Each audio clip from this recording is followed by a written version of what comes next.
মানুষকে যত্ন নিলে মানুষ যে কত ভালো হয় আপনি কল্পনাও করতে পারবেন না। মানুষকে নার্চারিং করলে, মানুষকে পলিশ করলে, মানুষকে গ্রুমিং করলে, মানুষকে সঠিক তারবিয়া দিলে মানুষ অনন্য হয়ে ওঠে। প্রতিটি মানুষ অনন্য। মানুষকে আল্লাহ তাআলা দিয়েছেন অসীম ক্ষমতা।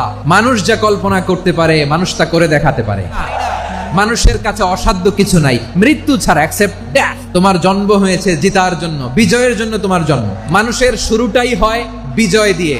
ওই 20 কোটি শুক্রাণুর প্রতিযোগিতায় সবাইরে পেছনে ফেলে সেদিন আমি সফল হয়েছিলাম, সেদিন আমি বিজয়ী হয়েছিলাম। সেদিন আমি এত ছোট ছিলাম, মাইক্রোস্কোপ দিয়েও আমার অস্তিত্ব টের পাওয়া যায় না। ওই কম্পিটিশনে যখন আমারে কেউ হারাতে পারে নাই, আল্লাহর জমিনেও আমারে কেউ হারাতে পারে না। হারার জন্য তোমার জন্মই হয় নাই, তুমি আসছোই জিতার জন্য।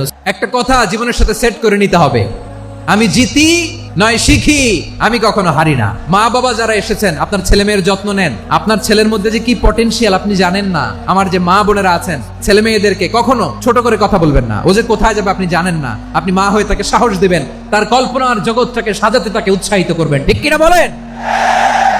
নৈতিকতা, মোরালিটি, ভ্যালিউজ দিয়ে নিজেকে সাজাও, ইসলাম দিয়ে নিজেকে সাজাও, কারণ আগামীর বাংলাদেশ ইসলামের বাংলাদেশ।